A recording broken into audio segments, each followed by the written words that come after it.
dia. Louvamos a Deus pela sua perseverança, por tudo que o Espírito Santo tem construído no seu coração, por tudo que você tem dedicado ao Senhor em oferta, em sacrifício vivo, culto racional, em nome de Jesus. Amém? O nosso texto, meus irmãos, está em Jeremias capítulo 17. Jeremias capítulo 17. E esse contexto que nós vamos ler, meus irmãos, ele está dentro daquilo que nós chamamos o cativeiro do povo de Israel na Babilônia. Ok? Então, esse é o pano de fundo da nossa meditação nessa noite. E que você possa ser ministrado, que o Espírito Santo aplique a cada coração dos nossos irmãos presentes, daqueles que vão assistir a transmissão, estão assistindo, os princípios que envolvem esse acontecimento. Amém? Por quê? Porque essa história aconteceu por volta de 600 anos antes de Jesus nascer. Então você vê que tem chão, na verdade, faz tempo. Mas os princípios que envolvem esse acontecimento são muito atuais, e que você possa tirar alguma lição para a sua vida pessoal, fazer alguma aplicação na sua vida, em alguma área da sua vida, no contexto, a nossa sociedade, a nossa geração. Que o Senhor te dê essa graça e essa sabedoria. Amém? Então, aqui no capítulo 17, eu quero ler a partir do verso 5, 17, do verso 5 em diante. Você pode acompanhar aqui no nosso telão. Diz assim: assim diz o Senhor. Então Deus falava muito com Jeremias. O Espírito Santo ministrava muito ao coração de Jeremias, na verdade. Maldito o homem que confia no homem e faz da carne o seu braço e aparta o seu coração do Senhor, porque será como a tamargueira, que é uma palmeira, porque será como a tamargueira no deserto, e não verá quando o bem vem. Amém? Trocar o microfone agora.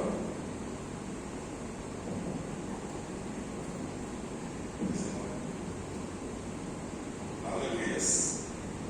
Porque será como a tamargueira no deserto,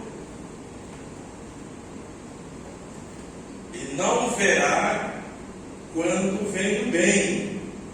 Antes morará nos lugares secos do deserto, na terra salgada e inabitável. Então, assim é quem, meus irmãos? Assim será o homem, assim será a mulher em nossa sociedade, que coloca a sua primeira confiança no homem. Verso 7.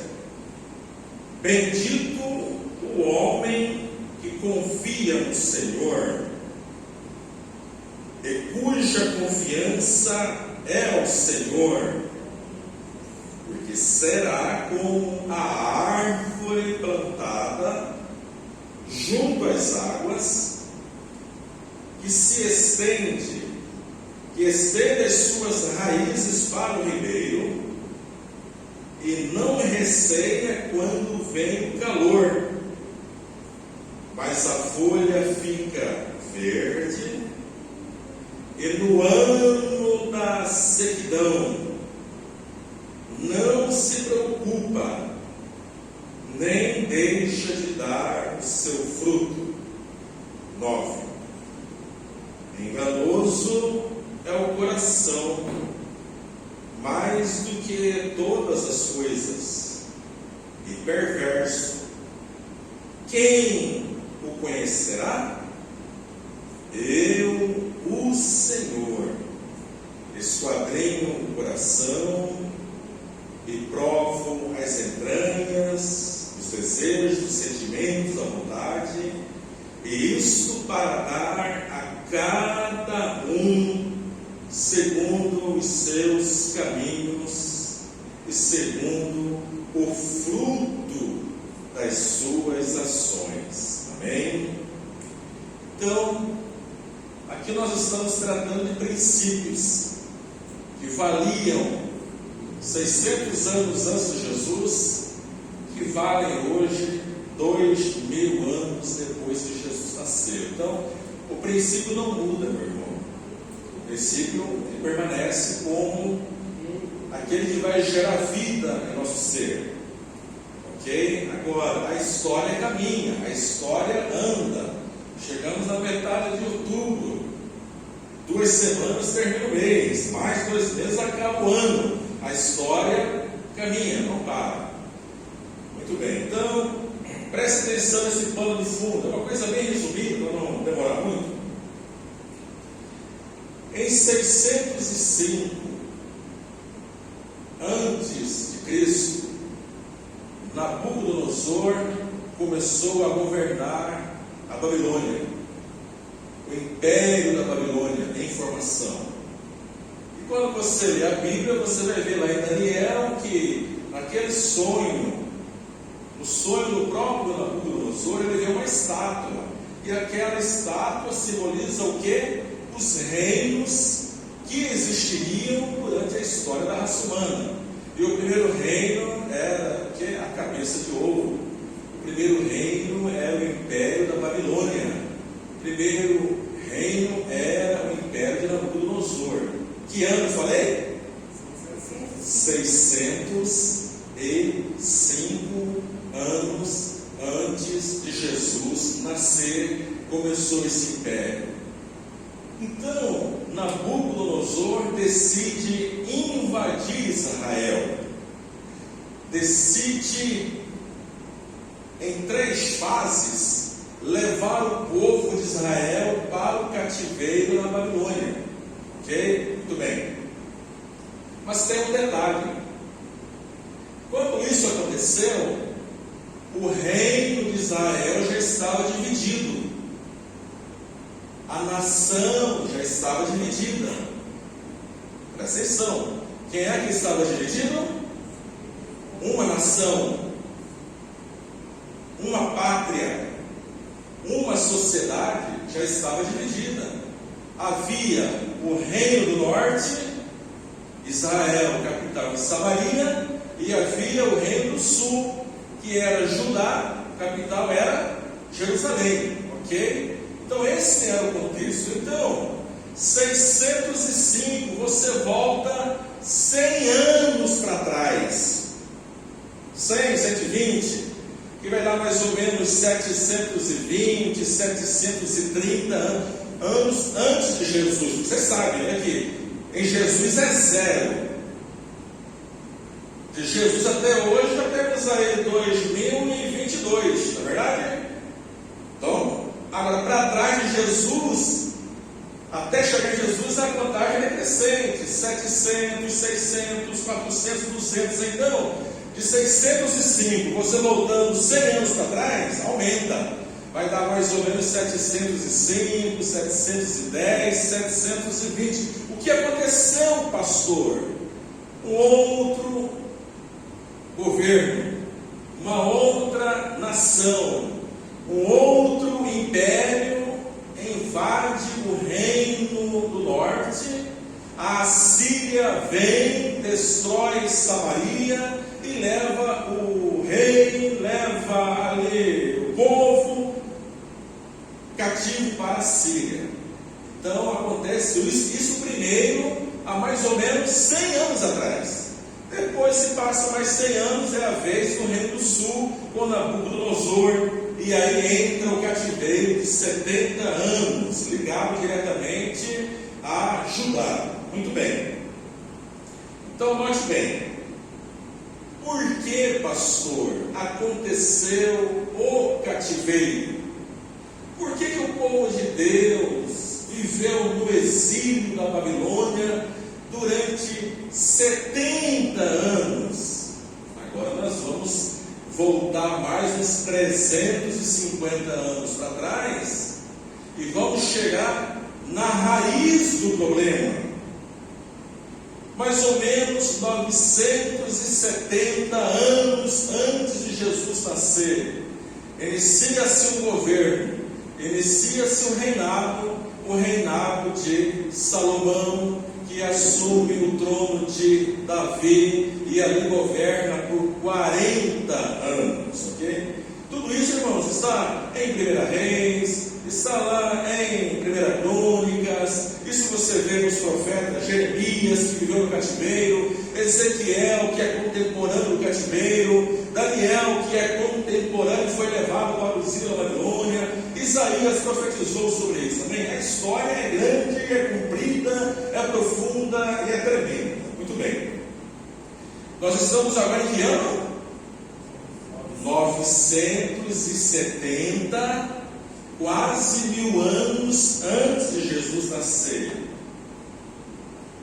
Uma nação, uma pátria, uma sociedade nacional e um rei, um governante, uma autoridade. Então aí você vê a importância de um governo, a importância de um administrador, a importância de uma nação e o que isso pode gerar de herança sobre a sua descendência. Está entendendo? E o que acontece? Quando você lê a história, você vai ver que Salomão teve lá muitas esposas e muitas concubinas. Agora, o problema maior de Salomão não foi ter 300 esposas, 700 concubinas, não, o problema maior não foi esse. Qual que foi o problema maior de Salomão? É que muitas dessas mulheres serviam a quê? A deuses pagãos. E Salomão entrou por esse caminho. Começou a construir altares de adoração a outros deuses em Israel.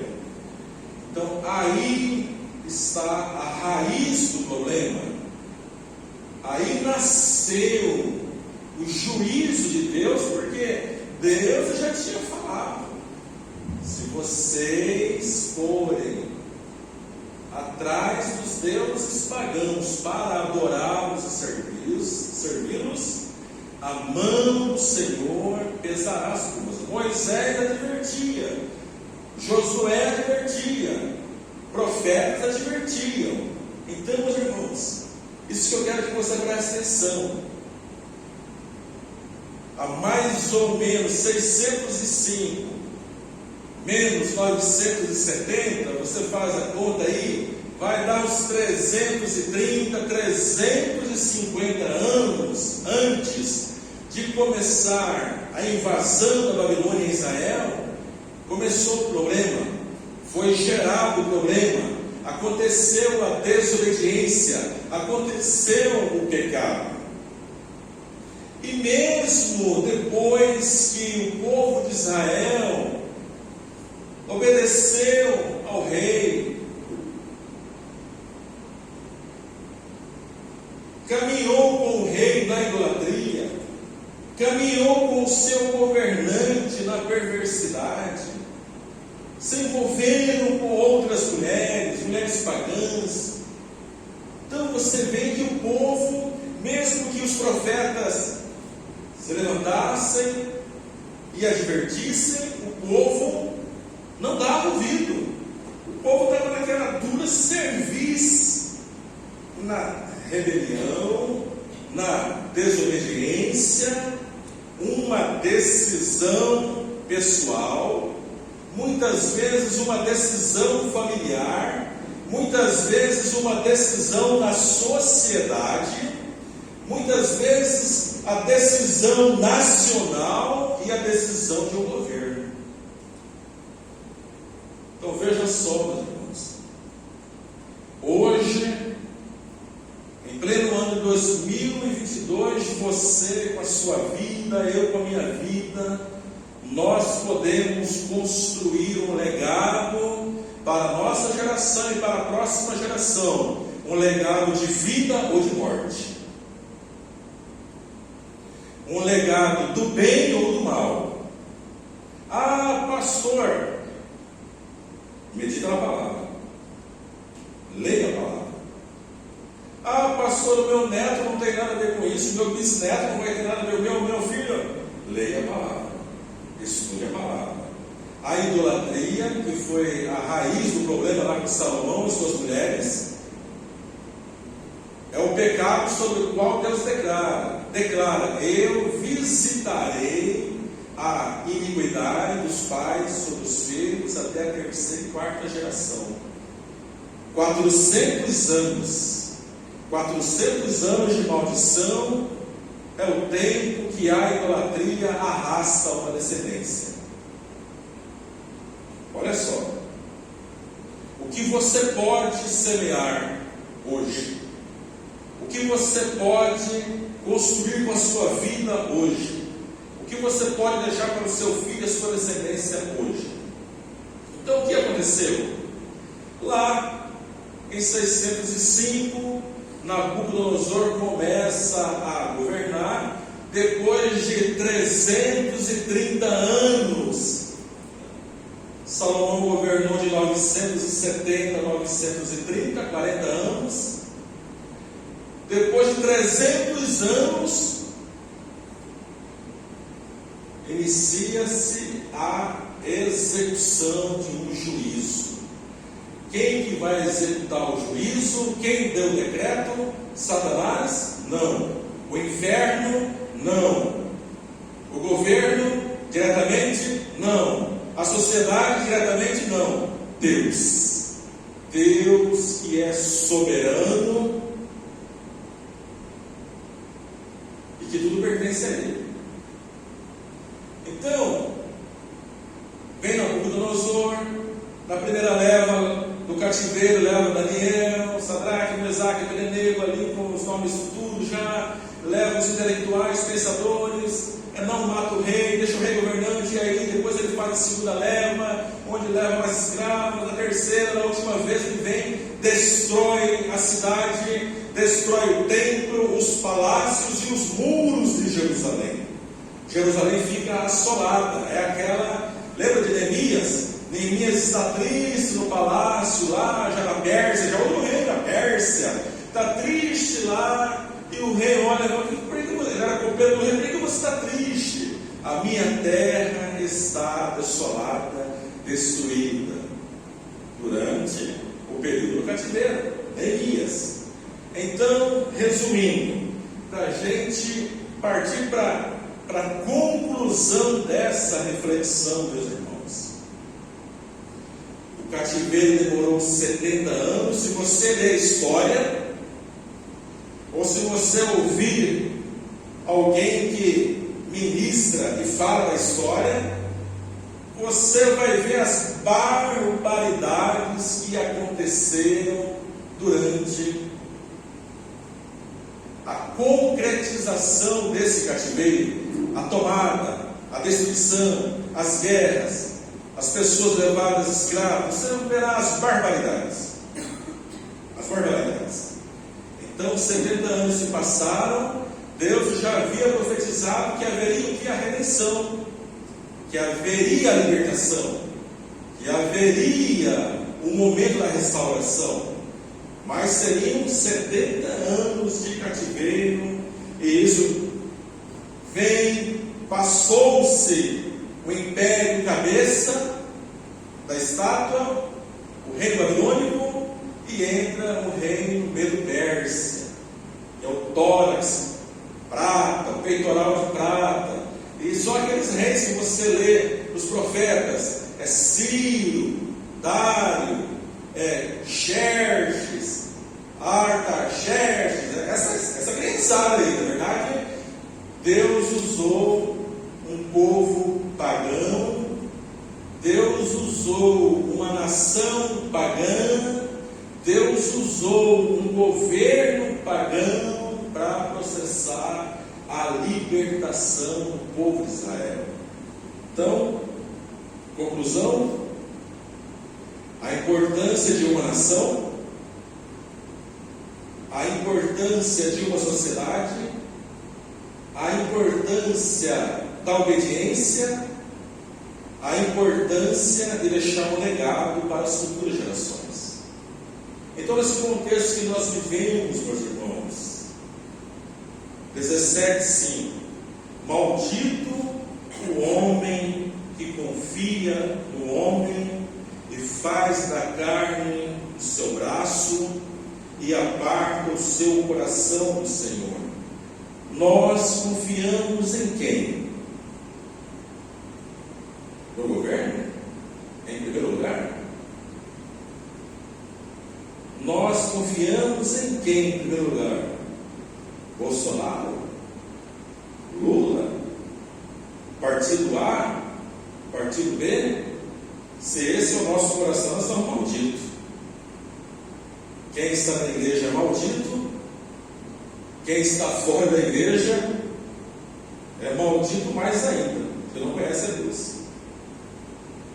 Então, maldito o homem que confia no homem e faz da pessoa o seu braço, e faz da carne o seu braço, e faz da ideologia o seu braço, e faz daquela doutrina o seu braço forte, e aparta o seu coração do Senhor. Como viverá esse homem na sua geração?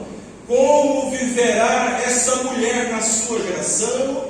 Ela será como uma árvore no deserto. Será como a tamargueira no deserto, uma árvore solitária, que só dá no deserto. Será como essa árvore que não consegue enxergar que o bem está chegando, o bem está aproximando, o bem existe uma possibilidade, existe uma nova possibilidade. Pode-se chegar a nós um tempo de alegria, um tempo de paz, um tempo de prosperidade, um tempo de abundância, mas essa pessoa que vive no deserto não consegue enxergar essas realidades. Por quê? Porque é como quem vive no deserto, está seca, em aridez, numa sequidão, não consegue raciocinar direito, não consegue pensar direito, não consegue enxergar direito. É assim que vive a pessoa que confia no homem, que confia no governo, que confia na sociedade, que confia numa doutrina, numa filosofia. É um maldito. E muitas vezes esse mesmo ser, ou esse homem, ou essa mulher, é esse aí que quer governar um povo, governar uma nação, governar uma sociedade. Vai ser mesmo maldição? Responda para você mesmo. Vai ser mesmo maldição do seu filho? Responda para você mesmo. Vai ser mesmo maldição para a sua descendência? Responda para você mesmo. Então, será como não consegue enxergar o bem se aproximando, antes morará, antes viverá nos lugares secos, áridos do deserto. É assim, irmãos.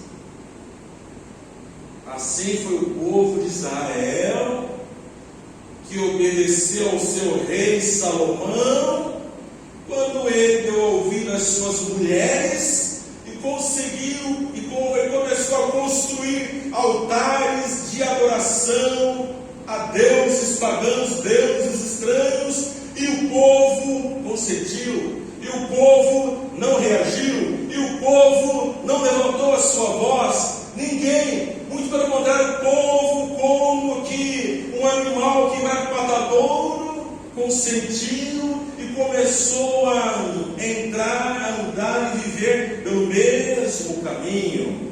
O que aconteceu com esse povo, com essas pessoas? Morará, viverá nos lugares secos do deserto, nos lugares áridos da vida. Meus irmãos, quantas pessoas você encontra e conversa na semana ou no seu dia a dia, você vê que são pessoas secas, pessoas áridas, pessoas que estão morando no deserto. Não importa o tipo de ideologia que ela está confiando, mas você vê que são pessoas que não conseguem enxergar um mínimo de graça, a graça de Deus sobre a família, sobre a cidade onde ele mora, sobre a nação onde ele mora, sobre as coisas que estão acontecendo em nossa sociedade. Não conseguimos. Por quê? Porque a maldição, uma pessoa que anda na maldição, ela está sobrecarregada de quê? De cegueira espiritual, ok? Cegueira espiritual. Então veja bem.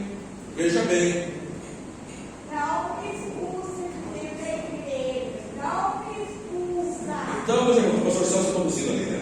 Amém, glórias a Deus. Então, a pessoa que vive na servidão, que vive no deserto, vive com esse coração, vive com esse sentimento, ok? E é isso que nós vamos deixar para a nossa sociedade. Amanhã eu vou morrer, mas eu tenho uma filha de 10 anos, amanhã eu morrerei, mas eu tenho um filho de 20 anos. O que eu vou deixar para o meu filho? O que eu vou deixar para minha filha? Você está entendendo? Então não é questão de você, mas eu acho, é questão de você, como um cristão, permitir que a palavra de Deus possa moldar o seu entendimento, a sua vida. Morará na terra salgada, será como essa palmeira que vai habitar numa terra salgada. Olha só o estilo de vida dessa pessoa, e numa terra inabitável. Jerusalém virou um caos, Israel virou um caos, Israel virou um deserto por causa da desobediência, por causa de obedecer a um governo. Agora, para encerrar, verso 7: bendito o homem, aleluias, que confia no Senhor e cuja confiança é o Senhor.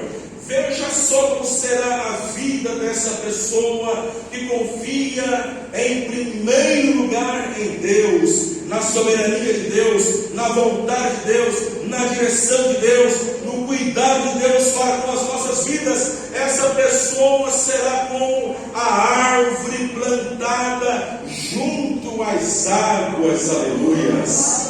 Fonte que gera vida, fonte que alimenta, fonte que produz alimento. Assim será a vida dessa pessoa que confia em Deus. Eu creio no Senhor em primeiro lugar. E olha só o que fala aí: plantada junto ao ribeiro das águas, que estende as suas raízes. Quem confia em Deus, quem acredita na sua promessa, quem persevera nessa fé, tem raízes aprofundadas, raízes que vão cada vez mais para a busca dessas fontes e ribeiros que vão sustentar a sua vida, independente, meus irmãos, dos acontecimentos em nossa sociedade, aleluias. Vai gerar essa segurança, essa firmeza. Eu creio no Senhor. Se eu viver, eu vou acreditar Senhor. Se eu morrer, vou morrer acreditando na palavra do Senhor. O Senhor é soberano e cada vida pertence ao Senhor. Assim é a vida desse homem que confia em Deus. Esse homem, essa pessoa, não receia quando vem o calor, quando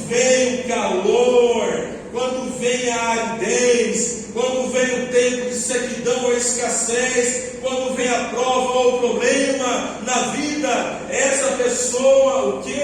Ela não se receia, ela não tem medo, ela não fica apavorada, ela não fica arrancando os cabelos, porque ela confia no Senhor. Aleluias! A confiança dessa pessoa está no poder de Deus e na soberania de Deus. Ele diz aí: mas a sua folha fica verde em vida, e no ano de sequidão, presta atenção, quantos anos foram de sequidão para o povo de Israel? 70 anos.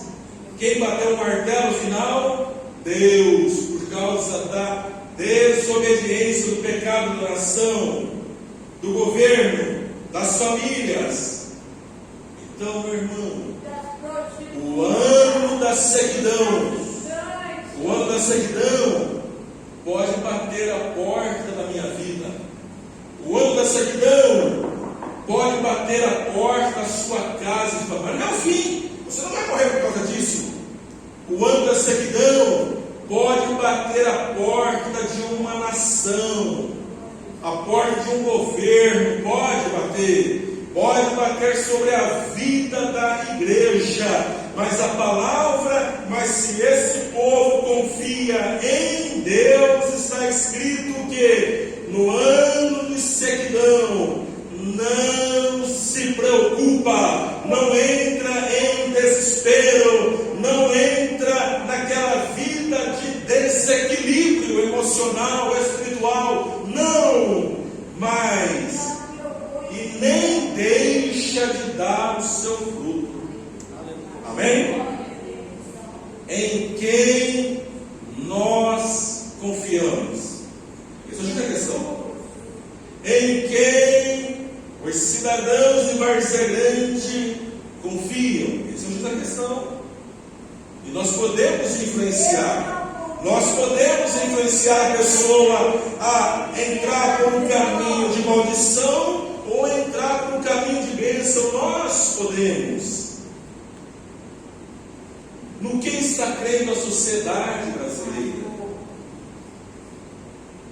Então, o fruto dessa confiança nós veremos em nossa geração, enquanto a gente viver. Os nossos filhos provarão e verão as suas vidas enquanto eles viverem.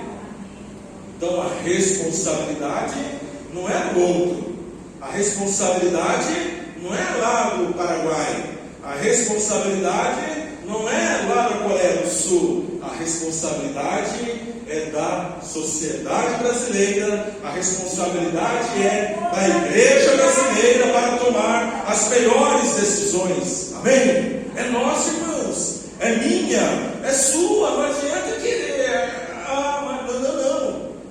É o que falou Jesus: sim, sim, não. O que passa disso é o quê? Vem do diabo. O que passa disso vem do inferno.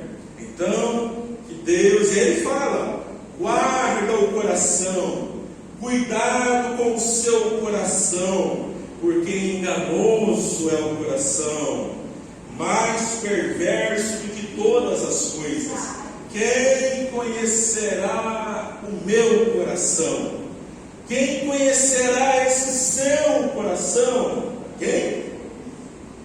Eu, o Senhor, Yahvé, Adonai El Shaddai, esquadrinho o coração e provo as entranhas, isto para dar a cada um segundo os seus caminhos, segundo o fruto das suas decisões, segundo as nossas obras. Você vai receber na sua vida aquilo que você está semeando. Os Os nossos filhos vão receber na vida aquilo que os pais estão semeando.